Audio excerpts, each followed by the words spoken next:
And final speaker for this panel is Elisavet Papalexopoulou from the European University, and her paper is Trans-Adriatic Enlightenments, Maria Petrettini's Italian translation of the Turkish embassy letters. Do you have a presentation?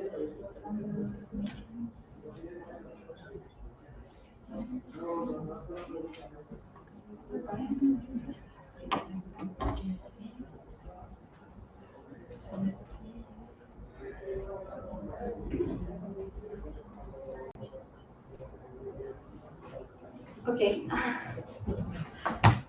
Thank you. First of all, big thank you to the organizers. It's really lovely being here. I must say I'm very excited about all the speakers and the lineup, and the panel I think is amazing. And apart from all of this being very exciting, I must say there's a kind of intellectual warmth. I don't know how to describe it, but I'm enjoying this so much today. So I'm going to present a paper today that is part of my PhD, and it will thankfully develop at some point to be a chapter, so it's very much a work in progress. I would very much like comments and questions. So my PhD is about Greek female scholars before and during the Greek War of Independence, which is the beginning of the 19th century. And although this is seen as a very national event, it has taken me to weird transnational places. So today I will be speaking about a person who identified as Greek, followed the Greek Orthodox religion, was born in the Ionian Islands, but also wrote all her works in Italian. And this is the story of Maria Petrettini, and I will specifically talk about her translation of Lady Mary Montague's Turkish embassy letters in Italian. And I hope this will give me the opportunity to ask some questions about how Enlightenment ideas on gender and education took different meanings when we contextualize them in this Trans-Adriatic post-Venetian Enlightenment. So here is Maria Petrettini. You can see her picture. She belongs in one of the oldest Serenissima aristocratic families. You can see the family's coat of arms on the top left. And she published 3 original books that had success in Italy. She also published 2 translations. She could speak Italian, ancient and modern Greek. She could also understand Latin, French, English, and Spanish. She was a businesswoman. After her brother died, she took over the family business. She ran 2 literary salons, one in Venice and one in Corfu. And I'm afraid it will come as no surprise to everyone here that she's completely forgotten both in Greek and Italian historiography. I will not go into the reasons for this omission here, but I think sometimes it's interesting to see how reasons connected with gender also intertwine with other reasons, political affiliations or national affiliations. So she married twice and divorced twice, and this is very, very uncommon for women of the Greek Orthodox aristocracy of the Ionian Islands. Most women were actually confined to their houses until the day of their marriage.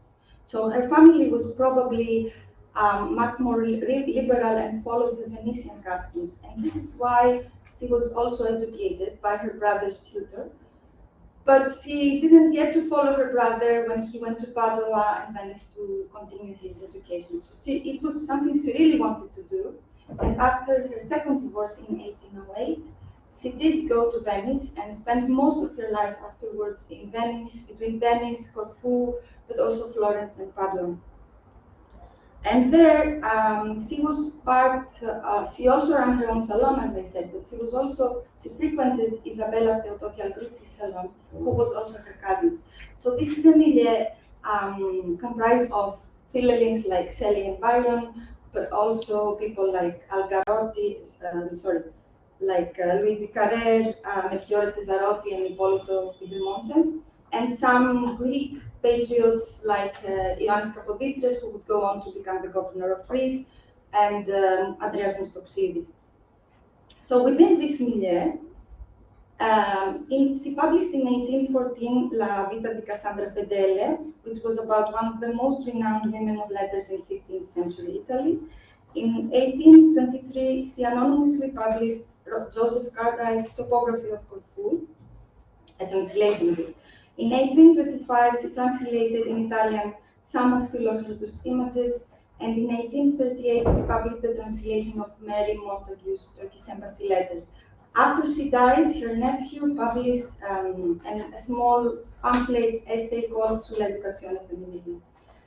But she also had a lot of unpublished works that were found in her papers. So she wrote a biography of Elena Cornaro-Piscopia, the philosopher. She had written a biography of the Rococo painter Rosalba Carriera, some more images of Philostratus, some of Cervantes' works, and some ritratti. These were just descriptions of people she knew in her environment, in the salons she frequented. Now, if we look at her works, both published and unpublished, we will see that she was interested in what she called a female education. And because the term education can be very, very broad, I will just take a moment here and examine what she meant with it and how this related to Enlightenment ideas, and especially, I think, the idea of virtue. She believed in the emancipatory power of education, and she also considered it to be a very personal thing. So she believed that education, which actually for her meant reading the proper things you needed in order to progress, had to be tailored to specific people. And for this reason, I think she believed that women should have specific things to read that were feminine. And this doesn't mean feminine in a restrictive way, but things that would help them kind of have a support of other women. So she actually wanted to build a female canon. And this is very obvious, I think, in this small abstract of from her book, from her essay Sull'educazione femminile. She says, I had imagined a collection of lives of illustrious women, which by the example of their virtue would be a spur and encouragement in the exercise of the same to the tender young girls.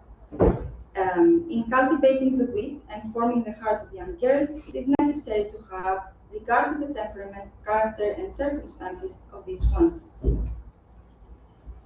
But at some point, although she was trying to build this canon of Italian literary women for Italian girls to read, she makes the interesting choice of translating something by Lady Mary Montague. And I think this was a very difficult choice for her, first of all, because she couldn't speak English when she started. So she kind of learned English in the process of translating. And second, because Montague was, let's say, an anti-Catholic. So there were many passages that she actually had to leave out, even though her translation is rather faithful. And then she goes on, she has to actually devote half of the book on a biography for Mary Montague, and also on her own introduction, where she tries to say why Montague, even though she is who she is, she's also very important. So I'm wondering, why would she go to all this trouble to do something like that? I think there might be three reasons for this that I can find. One is because there were similarities between their lives. Both of them were travelers, both of them were unconventional, both of them ended up living in Italy. So she might have identified herself a bit. Then another reason I can think of, I think she chose Montague as a woman who was a personification of Enlightenment ideas, this educated woman in many levels, not only as a person who reads. But there is a third reason, and I think if we look at the translation, I forgot to say the first point is that she published the translation in 1838, but there is evidence from her correspondence that she had finished in 1820. So it took her a lot of time refining. But this also means that she had in her hands, and there's also textual evidence for this, she had 3 English versions of the Turkish embassy letters, and she also had the French version.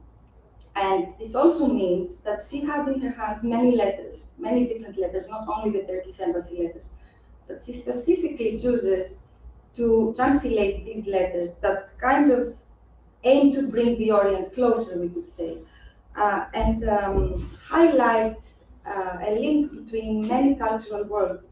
Now, the Turkish embassy letters are, of course, very well known for this, for bringing the Orient, shedding a different light on the Orient.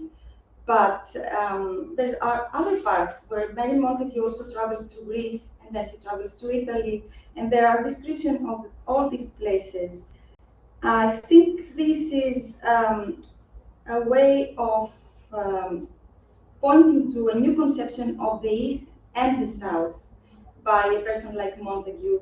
And this gave a background of universality that Petrettini herself felt because she lived in this borderland world, and she was herself caught between an East and a West that were now forming through different revolutionary processes. So I think in this framing, what she really needed from Montagu was to be this very trustworthy person, and her description of the Ottoman world, but also of the southeast of Europe, to be something very credible. So I spoke too fast because I'm getting to my conclusions now. I believe this translation and the translator are very pertinent to the questions that have arose so far in this conference, because they provide different contextualization of Enlightenment ideas, and I'm still a bit reluctant to refer to Enlightenment as a phenomenon, a unified phenomenon at least. I think it also shows how we can examine the global and global connections by looking into very small spaces like one book or one person. And in the end, when I ask myself, what does this work tell us about the world it was published in, I think we can see how the time frame of the Enlightenment ideas that were pertinent in the south of Europe was very well into the 19th century.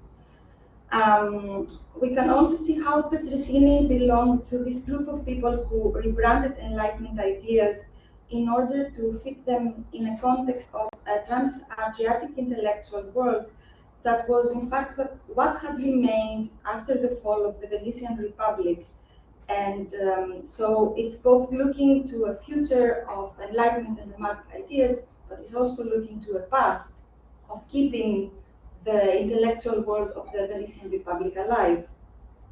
And third, which to me is the most interesting, is Petrettini was trying, and I believe in a sense she succeeded, in building an enlightenment of women in Italy by constructing a female canon and a trans-temporal, trans-local network of women. And I think in most of the presentations in this panel, we also saw people trying to do that.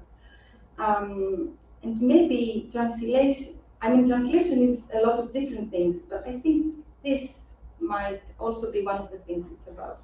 Thank you very much.